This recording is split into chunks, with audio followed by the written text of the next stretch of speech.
Welcome back to Streamline Entertainment. It is Marvin speaking.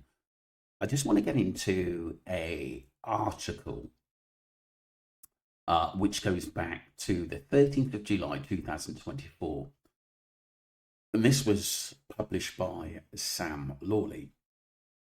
So the article goes on to say Tenerife nightclub waitress claims she gave Jay Slater free water just hours before the teenager went missing after seeing him looking unwell. So a waitress at a Tenerife nightclub has said she gave Jay free water just hours before the 19-year-old went missing after seeing him looking unwell. So Jay was last seen on June the 17th after leaving a nightclub in Playa de las Americas. We believe that to be Papagayos in the company of two British men and driven to a remote Airbnb an hour away, the village of Masca. A massive 13-day search involving dogs, drones and helicopters failed to find the trace, and speculations in growing that they may not even be in a remote Tenno National Park, fueling more headache for his family. The teenager was previously seen in a video clip trying to get back to his feet after tripping over at Papago's nightclub on the island. Now, a hostess at the venue has given an insight into the final hours before Jay's disappearance and revealed that the apprentice brigadier was not looking well while he was at the club. Okay, so the barmaid seemed to have been keeping an eye on Jay through the night, and she apparently heard that he went missing and was kind of shocked and told her boyfriend. And it was, I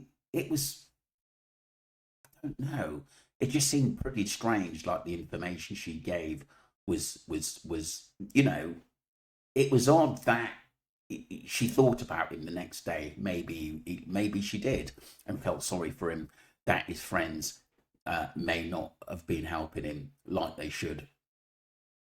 But the problem I've got is that there's a clip of him in Papagayos.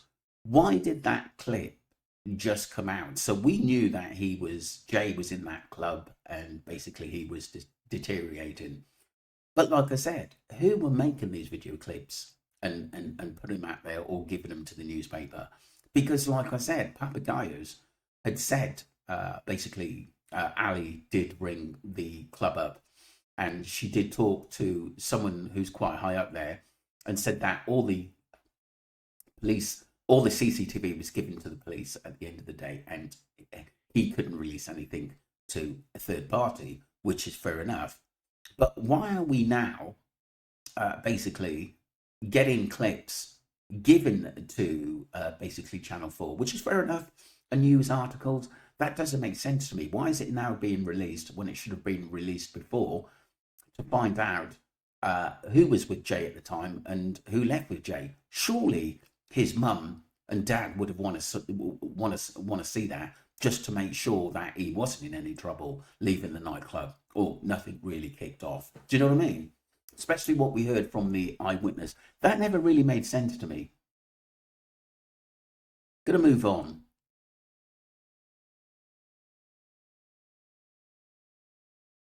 So the waitress told the Sun, I remembered Jay because he was unstable on his feet. I gave him some water for free and he didn't look well. Visitors are normally charged $3 for water at the venue, which lies on the island's tourist-filled nightlife strip. The staff member, who is likely to have been one of the last people to see the missing teenager, added she was upset when she found out he had disappeared. I remembered him. My boyfriend called me in the morning and said he was missing.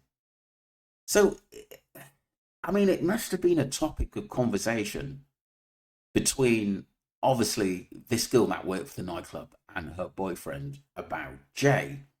She also said the incident was made worse by the fact that they were similar ages and that she feels sorry for Jay's family. The latest revelation comes after former Met officer Mark Williams Thomas claimed he had passed significant new information onto British Spanish police, who have been left baffled by the apprentice bricklayer's vanishing act. So it does sound like to me, at the end of the day, the British police I think, didn't really sort of go with what they were being told at that time in those early days. So this is a little bit of a map here. He travelled to the Airbnb in Masca. His last location was the Park Rural de Tenerife, North Masca. Jay had been at the Energy Fashion Playa de las Americas.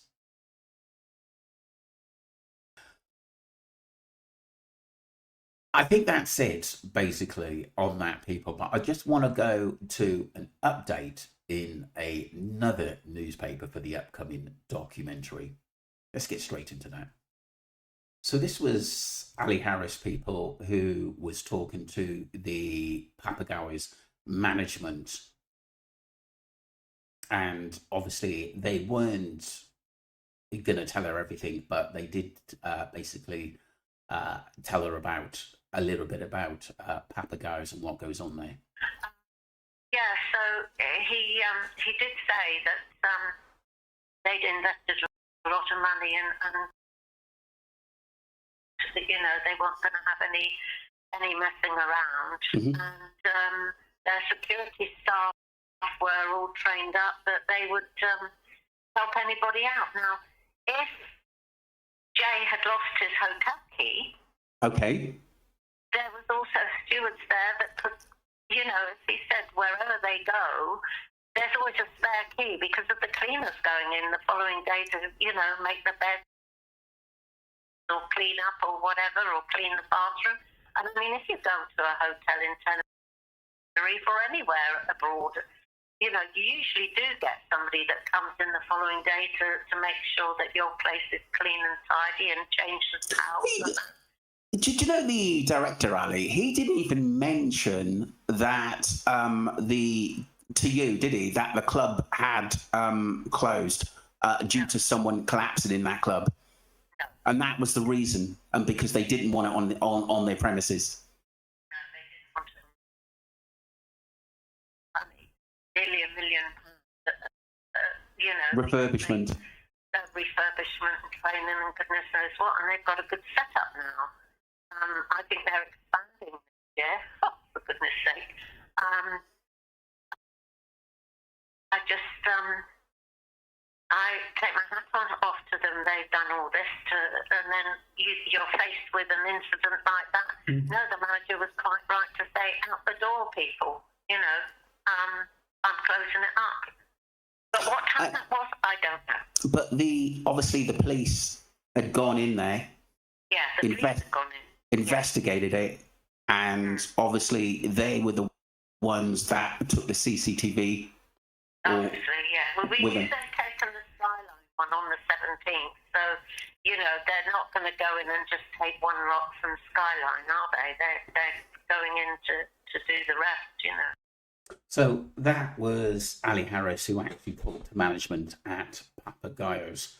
So we knew at that point that nobody saw any CCTV, and I don't think that it was allowed, you know, for the public or even news articles to actually take it at that time while it was being investigated, which was fair enough. And maybe they have released it, but I found it weird that we were getting all these videos on TikTok and YouTube coming out that the news articles weren't allowed to have. I thought that was pretty strange.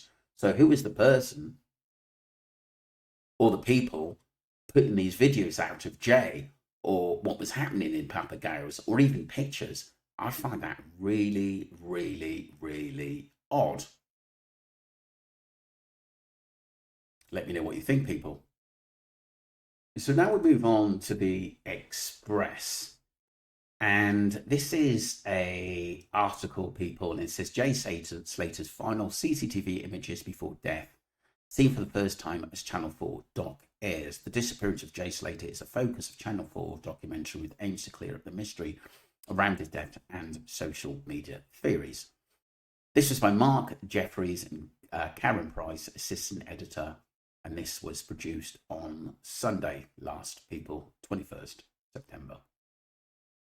So the final CCTV footage of Jay Slater captured just hours before his tragic death is set to be aired in a new Channel 4 documentary. Okay. So Jay, 19-year-old from Oswald, Lancashire, vanished on the 17th of June 2000, sparking a massive search operation. His body was discovered in a remote area near the village of Mascot in Tenerife on the 15th of June. And like I said, there were a lot of conspiracies, as it goes on to say, across social media platforms, and it attracted global attention. So Channel 4's new documentary features the last known CCTV footage of Jay along the messages he sent the night of his disappearance, reports The Mirror. At 1:12 a.m, he was denied re-entry into the club and could be seen at the entrance. Doorman appears to be pointing into the distance, seemingly showing Jay something. At 2:40 a.m, a message to his friends saying, "Can't get back into public areas. They got a marker on me." Wow. This sort of marker scenario has changed at the end of the day, because it seems to be put in a different way now, that a gang hasn't got a marker on him. The club has got a marker on him, so he can't get into any of the nightclubs because they've basically reported him as maybe drunk and disorder or not in a position to carry on drinking or partying. So his friends loosely respond at 2:48 a.m. saying, "I've just said I'll come out and get you if you'd come home." Then at 2:49 a.m, Jay replies, "Doesn't matter, it's okay, I am on a mission." He is then spotted on CCTV at Tramps nightclub at 3:07 a.m. So we managed to get into somewhere else, apparently. This is the last known sightings of Jay. It is believed that he'd left the club and tragically died after that morning.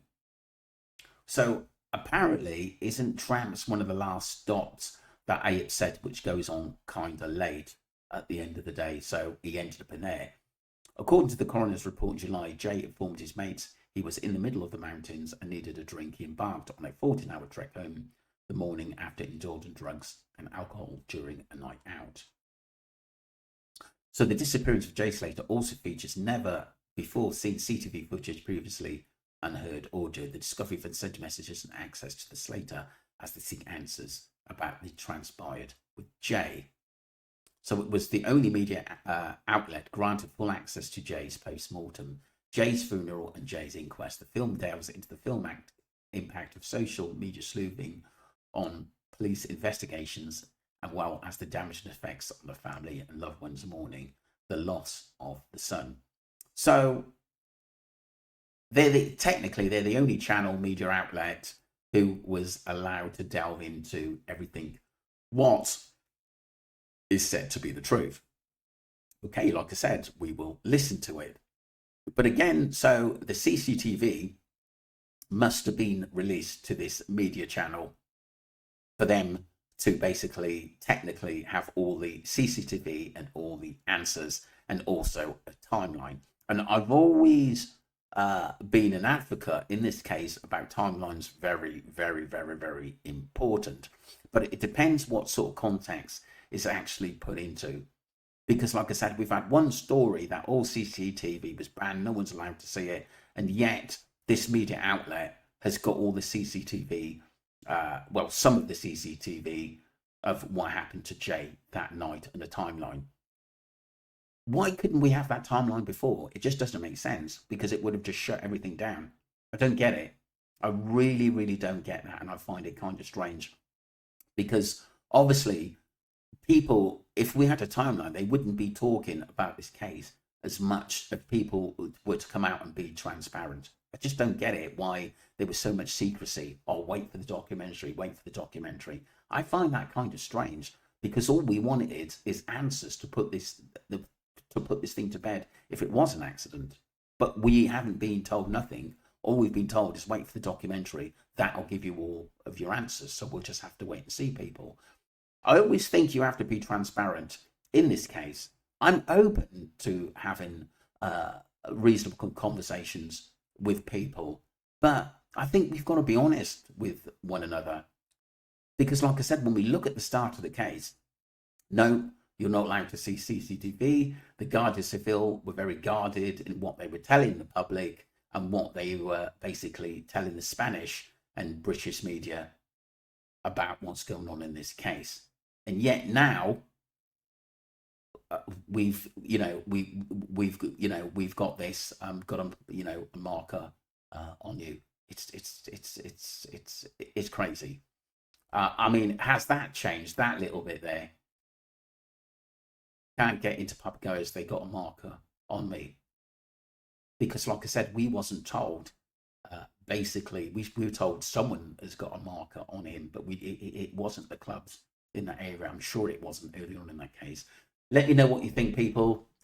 Don't forget to subscribe to Streamline Entertainment and let me know your thoughts, because like I said, I think CCTV is crucial in this case, 100%. But why now is it all coming out? They've got a timeline, and you've got some timelines on your. Don't make sense to me. It really, really doesn't.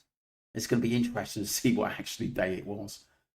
Let me know what you think, people. I thought it was interesting about the CCTV because we've got some of the earlier tabloids who are telling us this story. We're not telling it ourselves. They're telling us this story about the CCTV. And yet, now it's all been released, supposedly. We'll have to wait and see. Thank you very much. Don't forget to subscribe to Streamline Entertainment and follow the channel. Appreciate you all. Thank you.